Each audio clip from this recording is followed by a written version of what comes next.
Bonjour à tous et bonjour à toutes et bienvenue dans le port de Celticos. Bienvenue à bord du Richelieu, l'un des deux protagonistes de cette bataille, de cette vidéo, pardon. Protagoniste d'une vidéo Travailleurs de l'ombre, une thématique Travailleurs de l'ombre, plus que jamais d'ailleurs, puisque là il va s'agir de montrer deux types de gameplay très différents, puisque l'un sera en Richelieu, l'autre sera en Saint-Louis, le croiseur français de Tier 9. Deux types de travailleurs de l'ombre, puisque l'un ce sera tenir puis nettoyer, en quelque sorte, et l'autre ce sera harceler, harceler toujours. Le premier travailleur de l'ombre que je vous propose, c'est votre serviteur en Richelieu. On va me voir en action dans une bataille de tiers 10, où mon propos est de tenir avant tout, et la fonction, l'épisode nettoyé ne viendra qu'après, lorsqu'il s'agira pour moi de tenter un push tout seul dans une, comment dirais-je, dans une action un petit peu désespérée. Donc comme vous verrez, je vous en laisse comment dirais-je, la surprise. Je ne veux pas vous spoiler, on va partir tout de suite en bataille. C'est parti. Allez, on est parti. Je suis à bord de mon Richelieu, navire de tier 8, cuirassé de tier 8 français. Et je suis dans une bataille de tier 10. Il va falloir que je me méfie de Yamato, de Demoine, Guérin et double Shimakaze. Et je ne parle pas des tier 9, Lion, Dibuki. Bref, pour moi, le Richelieu n'est pas vraiment à sa place. Il va falloir qu'il fasse très attention. Alors, nous sommes en capture de base sur Aurore Boréale. Je suis à l'extrême gauche de ma flotte. Et je descends du nord vers le sud.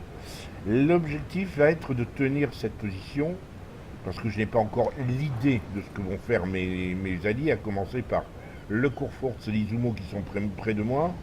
Je regarde le Shimakaze, je m'aperçois que vu la course qu'il a, que vous voyez sur la map, il va probablement passer derrière les îles, là-bas, sur le tout à gauche.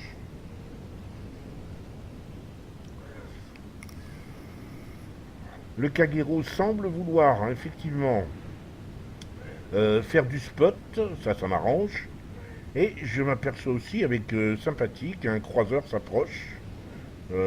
C'est le Demoine. Donc bon, pour l'instant, tout va bien. Pour autant, je n'avance qu'à petite vitesse.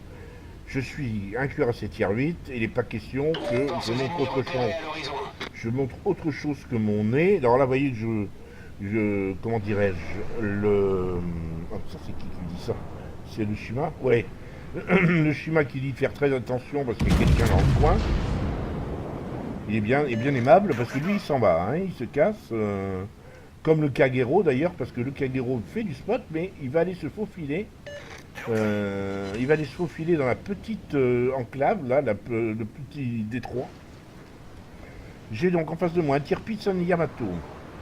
Le Demoine file tout droit, il ne tire pas, il essaie de ne pas se faire voir. Et il a visiblement l'intention, lui aussi, de passer derrière le Shimakaze. Shimakaze qui est, lui, ça y est, il est embarqué là-bas. Donc le Demoine, ça va nous faire un Kagero, un Demoine, un Shimakaze. Autant de torpilles et autres canons qui vont être totalement inopérants sur cette map. Tandis que le centre est totalement déserté, le Courforce, non c'est les Izumo, est parti au centre se faire voir et se prendre quelques chouquettes. Il va pas tarder à changer d'avis. Et le Courforce suit et voilà, il se lance à peine que maintenant. Mais déjà il commence à prendre des petites pralines. Revenons à bord de mon Richelieu. Moi et mes tirs difficiles. Alors que j'ai un Yamato qui recule. Et là, bon, je me dis, il faut que j'accélère et que je me mette de manière à ne pas prendre de torpilles, ce serait vraiment trop bête. Vu le nombre de torpilles, c'est un Shimakaze.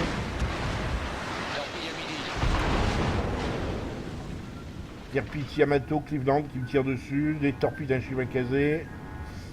Ça pourrait être pire, il pourrait pleuvoir. Bon, ça va, j'ai pris aucun dégât. Donc j'approche, mais j'approche lentement, avec le Courfource qui est à ma hauteur maintenant. L'Izumo qui était de notre côté est en train de s'en aller vers le centre.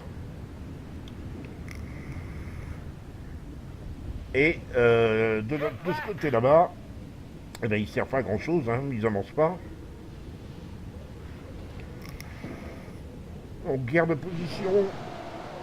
Tout ce que je déteste dans Warship, ces navires de très haute tiers qui n'avancent pas.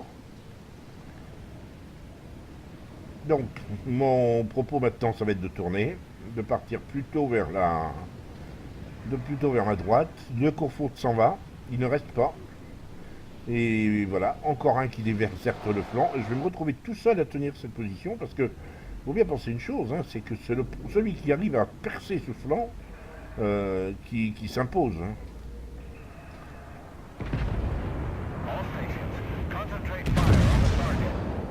Tire sur le Tirpitz, première salve, première tourelle.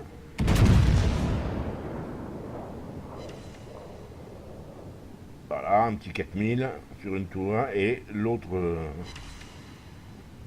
fait un petit 4000 supplémentaire. Voilà. Et on attend. Je recule, comme vous pouvez le constater.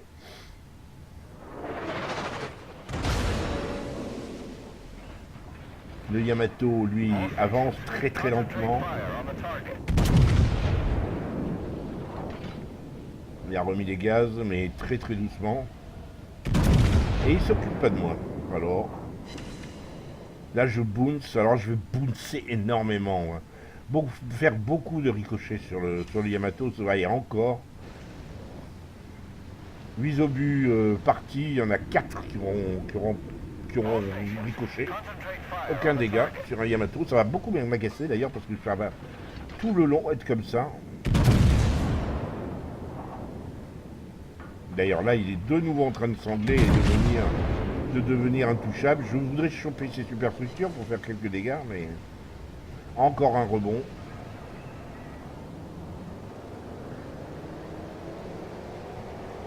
Là on a déjà perdu 2 navires. Très intelligemment, le démoine est allé s'attaquer au Tirpitz, à bout portant. C'est beau. L'équipe ennemie a pris très très l'avantage. beau. Il est totalement ridicule. Pendant ce temps, on accumule les pertes, hein, parce que le démoine n'a pas encore été coulé. Mais là, ils viennent de perdre leur Tirpitz. On a perdu 3 navires, nous. Ça, c'est les torpilles de Shima, ou de Kageru, je sais pas. Enfin, pour moi, le démoine n'a plus beaucoup de temps à vivre. Là, je me précipite vers l'île. Je vais profiter du fait que le Yamato est de flanc.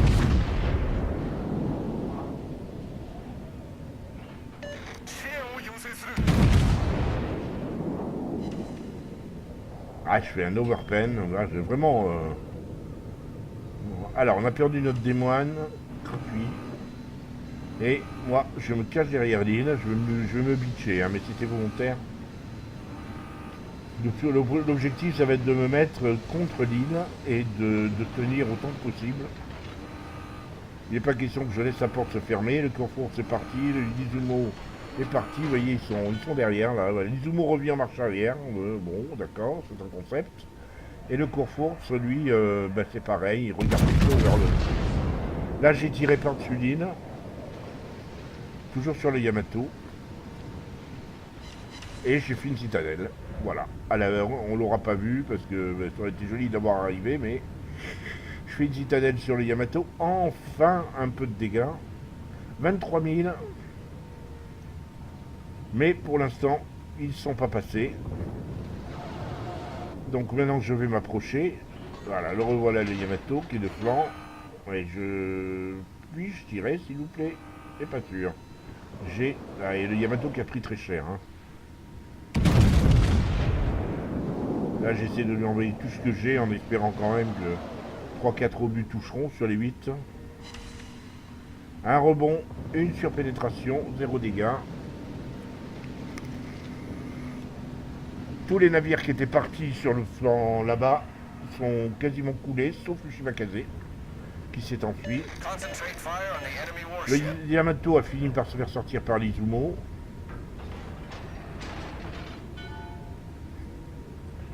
Donc maintenant, moi, je m'avance, parce que, ben, en toute logique, il n'y a plus le Tirpitz, il n'y a plus le Yamato. Par contre, il y a les DD hein, dans le coin, et il y a probablement le Cleveland qui ne doit pas être très loin. Le but va être de m'approcher. Ne vous méprenez pas, je ne vais pas tourner à droite. J'essaie de trouver des angles de manière à ne pas être tiré comme un lapin par les croiseurs style Cleveland. Repérer, donc c'est pas le Shimakaze qui me repère. Il y a un autre destroyer. Là, je suis en train de tirer un peu n'importe comment, mais pour essayer d'aider mon Shimakaze qui recule. Donc s'il recule, c'est qu'il n'est pas à un contre un, il a vu quelqu'un d'autre. Je ne suis plus repéré, donc le DD...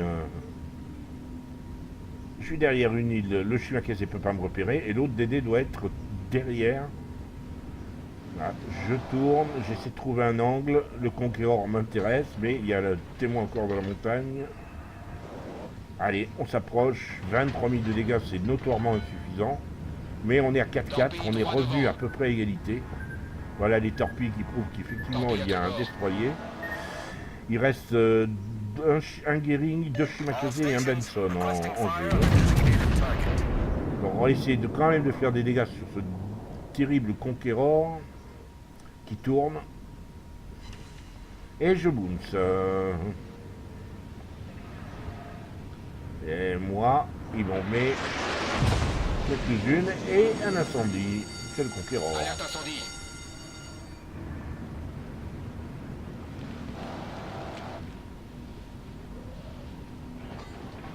Ceci dit, on a encore deux Shimakaze et un Gering en ce sont nos tier list qui nous restent vivants. Eux, ils ont le Conqueror, le Démoine, Gering et deux Shimakaze. Leurs tier list étaient plus malins que nous. Là, deuxième incendie que le Conqueror nommé, donc j'éteins. Et là, boum, je vois tout à coup qu'un de nos DD est dans le casque. Et moi, je suis attaqué par un des DD, donc ben voilà l'action que je voulais vous montrer en fait de travailleurs de l'ombre. Il va falloir que je force ces navires qui sont là, Shimakaze.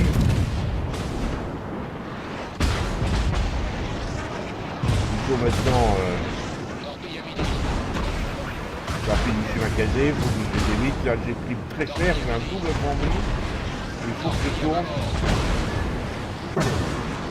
Voilà, dodge remarquable, ça continue à tilter, donc ça va être un Benson ou le Gering qui est là, qui arrête pas de me mettre des incendies et qui tire comme un lapin là, qui me tire dessus, c'est très angoissant même si globalement il ne me met pas énormément de dégâts.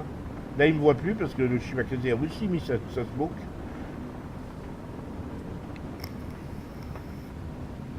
Ils sont quasiment 2 DD dans le cap ennemi, et moi qui suis en train maintenant d'attaquer les DD, et regardez notre Shimakaze qui est là-bas derrière, enfin, je vais voir. Là, je dépop le Shima, je vais le sortir à la secondaire. Voilà. Destroyer ennemi. Et l'autre DD qui me tirait dessus, c'est celui-là, voilà. Il a été coulé.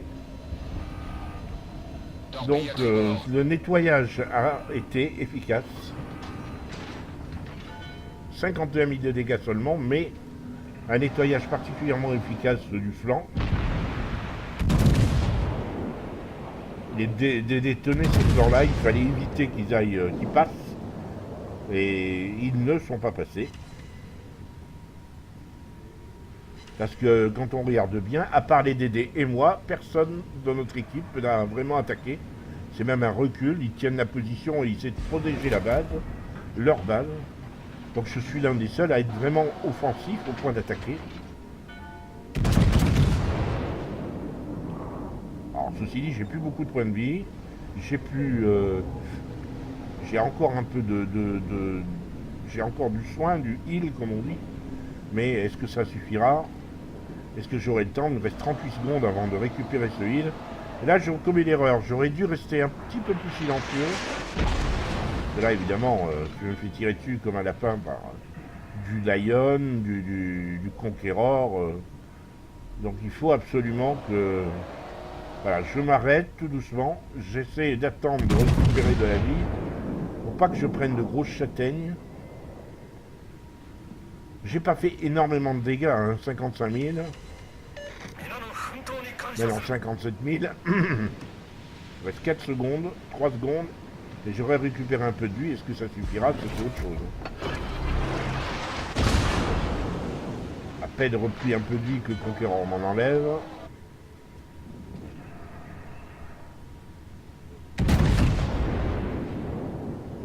C'est de tirer sur un des moines. Regardez la dispersion que j'ai sur mes tourelles quadruples. C'est compliqué de choper un des moines dans ces conditions.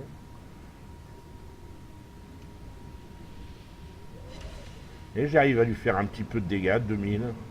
Là, je me rapproche, sachant que voilà, le Conquérant m'a tiré dessus, mais le fait que j'ai accéléré d'un coup, il m'a loupé, tant mieux. J'ai encore l'espoir de sortir le démoine. Ce serait un joli coup pour moi. Ouais. Mais malheureusement, je le loupe et je fais un bounce. Alors donc... Et le Conquérant qui me fait une salve à 4000. C'est pénible, vraiment pénible. Mais au moins je veux mourir brillamment et sortir le démoine. Allez, un petit 2000 dans les dents. Et voilà. Deuxième tir. Croiseur ennemi détruit. Notre équipe a pris l'avantage. J'essaie de rentrer dans la smoke du Shimakase, mais c'est pas possible. On me sort le Conquérant.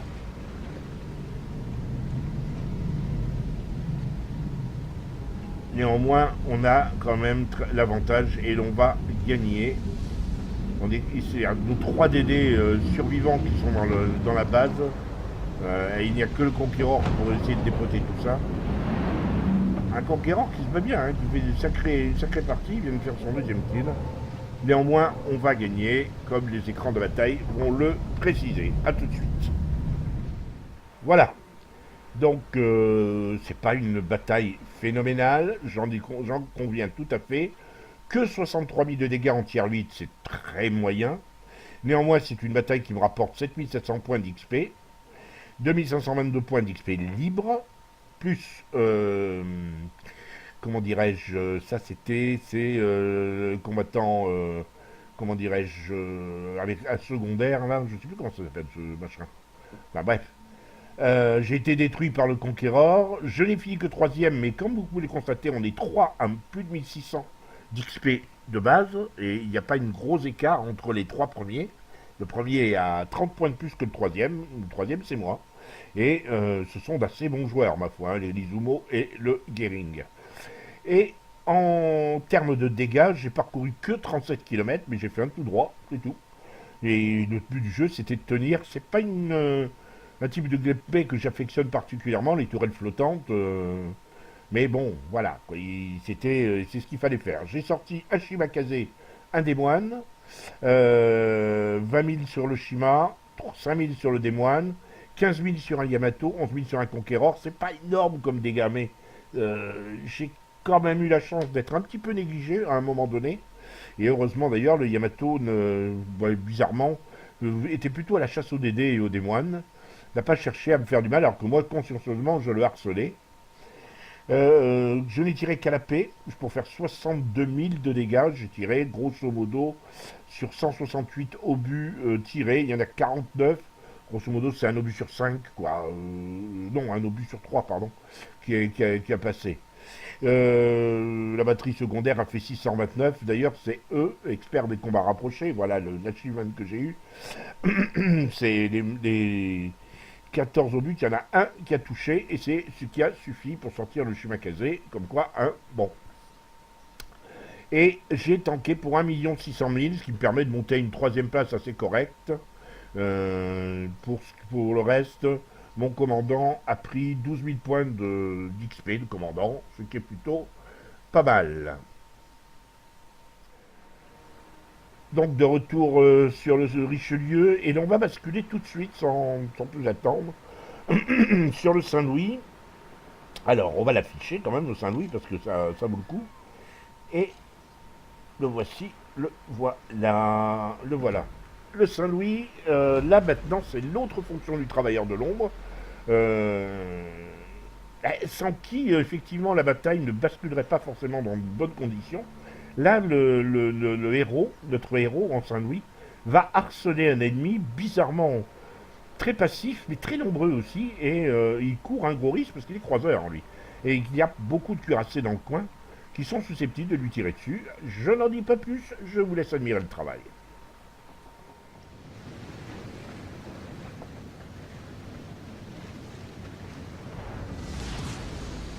Que la bataille commence. Allez, on est parti. La carte, c'est Okinawa. Nous sommes dans une bataille de tiers 10 avec le Saint-Louis de Konyam, Capitaine Konyam, sur le flanc, on va le dire le flanc sud, hein. Voilà, le flanc gauche de l'équipe. Alors, Konyam s'élance avec son croiseur Saint-Louis, le croiseur français, le tiers 9. Il est assez inquiet, il regarde un petit peu où semble se diriger l'ensemble de l'équipe. Globalement, habituellement, l'équipe verte, celle qui est verte à l'heure actuelle, a tendance à partir plutôt vers A et B, avec une petite force qui conteste C, mais qui ne le conteste pas longtemps. Là, Konyam s'est résolument engagé vers C. Je ne veux pas préjuger de ce qui va se passer, mais je crois qu'il va être un peu seul, parce que là, il n'y a pas de force du tout qui semble vouloir aller, à part peut-être un cuirassé. Je regarde un Iowa oui, il y a peut-être le Yamato qui est en train de se tourner pour aller dans la même direction que lui, sinon l'Iowa et le Mosva ont tout simplement décidé de faire demi-tour. Le porte-avions devrait suivre tout ce petit monde. Résultat, vous voyez que l'essentiel de la force verte va plutôt vers A. D'ailleurs, c'est une assez grosse erreur parce qu'ils sont assez nombreux à se mettre autour de A et à l'entrée de A et à s'isoler du reste de la bataille. Le résultat des courses, c'est que voilà, Konyam est repéré. Il est repéré par le Giring déjà dans un premier temps. Alors il s'efforce de ne pas tirer. S'il tire, il va ramasser les tirs du Missouri du République, ce qui serait une grosse erreur de sa part. Il fait demi-tour. Le Giring est en haut, ça y est, il fait demi-tour, mais il tire quand même. Il espère peut-être toujours un appui du Yamato, de leur Yamato, mais je pense que le Yamato est en train de tourner à son tour. Il se met en toile flottant pour faire face. Et donc, tant qu'il est isolé derrière l'île, ça peut encore aller. Il sera une cible difficile à choper. Et il va harceler le flanc du C. Mais c'est excessivement dangereux.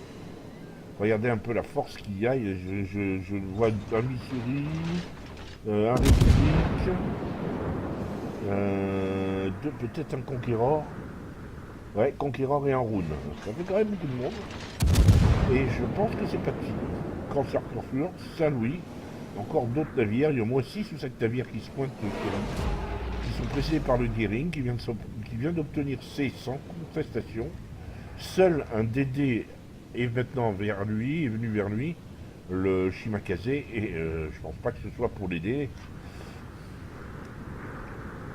La flotte, tout simplement, s'est positionnée autour de A. Comme vous pouvez le voir, il y a très peu de navires verts qui sont actifs. Ils sont clashés derrière A. Ils soutiennent vaguement la tentative de cap sur A. Et le Saint-Louis, qui n'est plus repéré, ou qui s'efforce de rester aussi discret que possible. Voilà, il est repéré malheureusement, fait demi-tour et va essayer de longer le bord de map pour rester le plus discret possible, sinon il va se prendre très cher. C'est une situation qu'on connaît quand on est un acharné, comment dirais-je, détracteur des Lévitraines, tendance à partir un petit peu pour fermer la porte, de façon se mettre en mode Gandalf, comme je dis, et on se retrouve souvent tout seul ou à 2, 3, alors que les 9 autres navires sont partis la plupart du temps pour s'isoler en plus, pour aller se mettre dans des endroits où ils sont absolument pas efficaces. Là, il y a c'est le Buffalo. Saint-Louis attaque le croiseur potentiellement qui peut faire le plus de mal. Vous voyez qu'il a tout de suite enchaîné sur la HE. Le Buffalo étant en 3/4 anglais. Le Buffalo anglais ou même de face résiste assez bien. Donc il ne désespère pas de faire des incendies, de mettre des incendies, mais...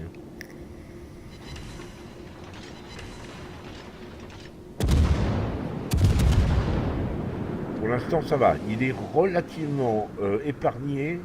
Les ennemis ont décidé de pas trop le charger, mais ça va changer. Voilà, il vient de se prendre un gros 7000 dans les dents. Je présume que c'est Saint-Louis qui accompagne le Buffalo qui a tiré. Un Buffalo qui a autre chose à faire que lui tirer dessus. Il fallait qu'il évite les torpilles du Shimakaze.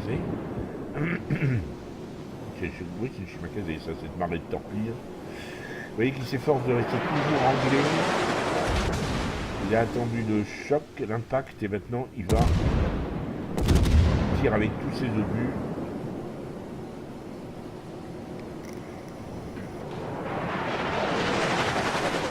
Là, c'était le Buffalo qui tirait. Mine de rien, étant déjà 22 000 de dégâts, je suis sûr que la majeure partie des navires de son équipe n'en ont pas fait autant, vu la manière dont ils sont positionnés.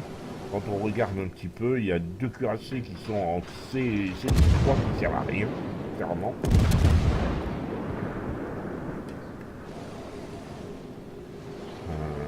Et les autres sont un petit peu à attendre, là.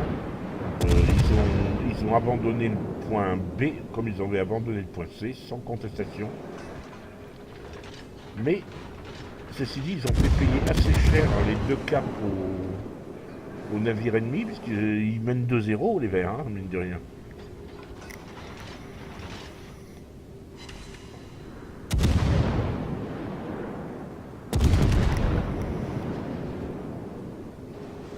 Il alterne, là maintenant il tire sur le Chapayev.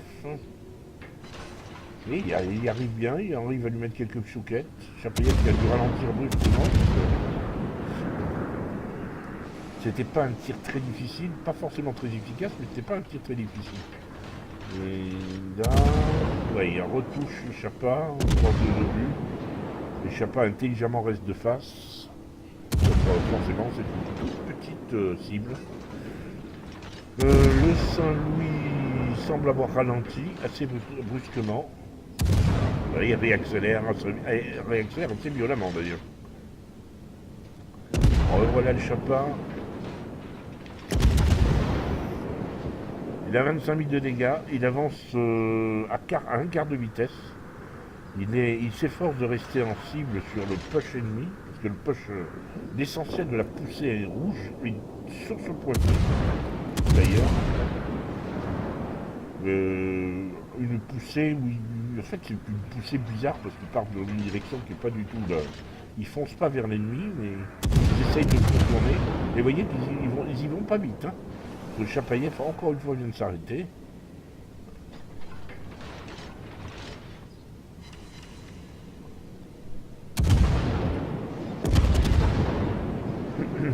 Toujours à un quart de vitesse. C'est une cible assez compliquée à toucher, hein, le Saint-Louis de Troniam, parce que ben voilà, on calibre pas bien la vitesse, on se demande tout le temps. C'est le genre de personnage très énervant quand je poursuis, moi. Je suis toujours en train de me dire, mais il va accélérer, qu'est-ce qu'il fait? Mais non, il reste à vitesse constante, mais toute petite. Et comme l'ennemi avance à pas mesuré, on va dire, bah, mine de rien, le Coniam, là, ils ont pas s'échapper. Il a vraiment eu très chaud parce qu'il a pris que 7000 de dégâts. Et il s'en tire bien. Dans le lot, il y en a un ou deux qui continuent à foncer comme le Rune. Donc là, c'est une cible un tout petit peu plus facile. Il a bien mis un incendie. Rune qui n'a pas éteint.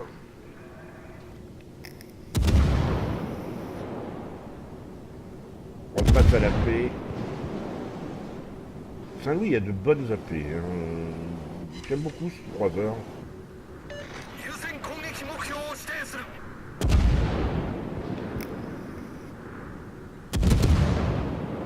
Bah, il va atteindre, bah, il devrait atteindre les 50 000 assez facilement.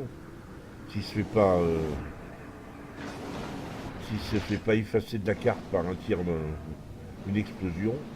Mais bon, a priori. Achtung, melde Zielposition. Alors maintenant, bien sûr, il va se focaliser sur les cuirassés parce qu'il a besoin de faire des dégâts. Il s'est carrément arrêté. Là c'est encore mieux. Personne ne s'occupe de lui. Vous voyez, les cuirassés ont des tourelles tournées vers la flotte ennemie. Ils sont menés 4-1, les rouges. Ceci dit, ils ont une telle offensive que Konyam, heureusement, n'intéresse pas vraiment ces gros cubes. Des compliquées, petites, qui s'éloignent à toute petite vitesse et qui est anglais. Autant de considérations très embarrassantes pour les artilleurs britanniques. Voilà, il est reparti, un quart de vitesse. On sent quand même une maîtrise de la manœuvre. Ça y est, quand même, il y a le conquérant qui se décide à lui tirer à la HE. Et bien sûr, à lui mettre un incendie. C'est la première salle, il a tiré quelqu'un comme ça.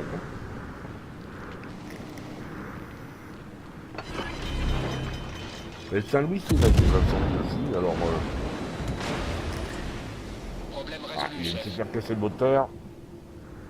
Pile alors qu'il venait de réparer, ça c'est ballot.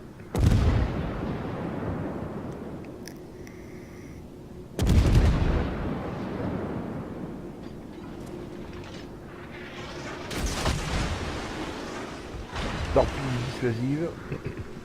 Elles sont pas tout à fait à la portée. Le navire visé est un petit peu plus loin, mais il semble se rapprocher, donc il va peut-être intercepter s'il continue son tout droit. À nouveau la barre cassée et une tourelle cassée. Le conquérant qui a fait ça.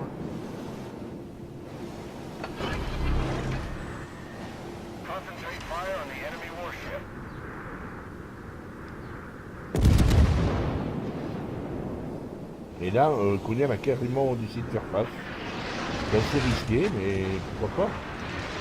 C'est un changement de stratégie assez violent. Surtout qu'apparemment le conquérant a décidé que il était devenu La victoire est à notre portée.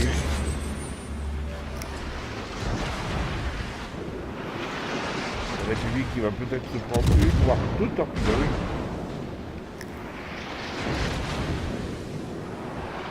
Oui, peut-être pas. Hein. Ou alors elles ont découpé. Là, ça commence à sortir de cramer. Bien joué. Là, voilà, On a détruit un cuirassé ennemi. Et là, le conquérant est à 5 km. Il a intérêt à se dégager parce qu'il y a trop de torpilles. Ouais. Et en plus, c'est le set de tribord qui est prêt à partir. Et le set de tribord. Alors, on tire à la paix, de flanc. On anticipe un virage plus violent. Le conquérant de faire la course a été torpillé avec ses propres torpilles.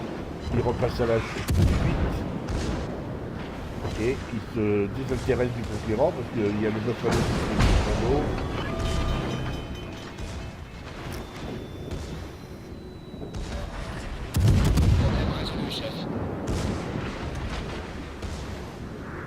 Le harcèlement, c'est un peu comment dirais-je, le leitmotiv de cette partie, où on a vu un Saint-Louis totalement, comment dirais-je, ignoré par les ennemis pour une bonne partie de la bataille, pouvoir faire ses dégâts tranquillement, et là, vous vous rendez compte qu'il y a 30 de dégâts.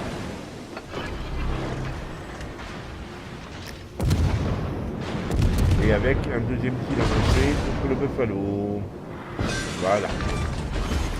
Croiseur ennemi détruit. Et il n'y a plus qu'à reculer. Notre équipe a pris l'avantage. Revoilà le conquérant qui ne vient pas renoncer à le sortir. De toute façon, il y a ces deux sets de torpilles qui sont abîmés. Alors, voilà, fin de la bataille. Alerte incendie. On enchaîne avec les écrans de la bataille. Donc voilà le Saint-Louis, hein, sans camo particulier. Donc écran de la bataille. Écran de la bataille, merci. Alors, c'est une victoire, bien sûr. Captain Konyam, 8900 points d'XP. c'est sa première victoire probablement de la journée en Saint-Louis, 446 XP libres, 111 000 de dégâts, ce qui est assez considérable, 176 coups au but, 2 navires coulés, malgré tout, 5 incendies, ouais, 7 incendies, ça fait un petit 3,5%, 4, ouais, 3,4% on va dire. En ce qui concerne son classement, il est troisième, donc il justifie vraiment qu'on fasse cette vidéo de travailleur de l'ombre, parce qu'il a vraiment, en harcelant considérablement l'ennemi, il a montré il a, il a su, comment dirais-je, casser, non pas casser le push, mais le harceler et le ralentir suffisamment pour permettre à ses alliés, dont le Montana et le Buffalo, pour faire des dégâts. On verra quand même, j'attire votre attention sur le placement d'un Rune qui est à peine 1000 points d'XP libre, d'XP de base, pardon, ou la Iowa qui est tier 9 et qui est tout en bas. Ils n'ont pas fait grand chose et il était toujours vivant à la fin de la bataille. En ce qui concerne donc les dégâts, 28 000 sur le République, 27 000 sur le Buffalo, 27 000 sur le Conquérant, vous voyez que c'est très linéaire. Il a coulé les deux premiers. 11 000 sur un Rune, 8 000 sur le Chapayev qui a été très mariole, lui a alterné les vitesses, les redémarrages, etc. Il a parcouru 51 km à toute petite vitesse, ça se justifie, il a toujours été en mouvement, mais à très petite vitesse. Dégâts potentiels, pas tout à fait 1 million, 937 000, c'est déjà pas mal. Il a pas mal switché à PHE, l'AP, il a mis 43 au but, à la cible sur 84 tirés, ça fait un petit 50% pour 18 000 de dégâts. Il a beaucoup plus tiré à la HE, mais ça se justifiait, il avait l'essentiel du push sur le dos, et avec beaucoup de cuirassés. 393 coups au but, 393 coups tirés pour 133 coups au but, donc un rapport de 1 sur 3, qui font 72 000 de dégâts. Le tout fait quasiment 91 000 de dégâts à la batterie principale. En incendie, il a mis 7 incendies, donc pour 20 500 de dégâts, ce qui est pas mal du tout. On remarquera donc que le Saint-Louis a fait, il a fait son job, hein, il a fait son job de croiseur, et il a montré toute l'importance qu'avait un croiseur français et un croiseur situé à un endroit. Il a eu la chance de ne pas être trop focus, hein, tout le monde n'a pas la chance qu'il a eu ses adversaires se sont intéressés à lui que sur la fin de la bataille, mais c'était trop tard. Lui, il avait déjà farmé pas mal ses dégâts. Voilà, nous terminons donc cette vidéo. J'espère qu'elle vous aura plu. N'hésitez pas à commenter, n'hésitez pas à donner votre avis, à liker. Je pense que c'est assez... quand on est low tier ou middle tier, c'est ce qu'on peut faire. Il faut avoir un petit peu de chance, avoir aussi un certain sens du placement aussi. J'espère que ça vous aura convaincu. Portez-vous bien et à très bientôt, s'il vous plaît bien.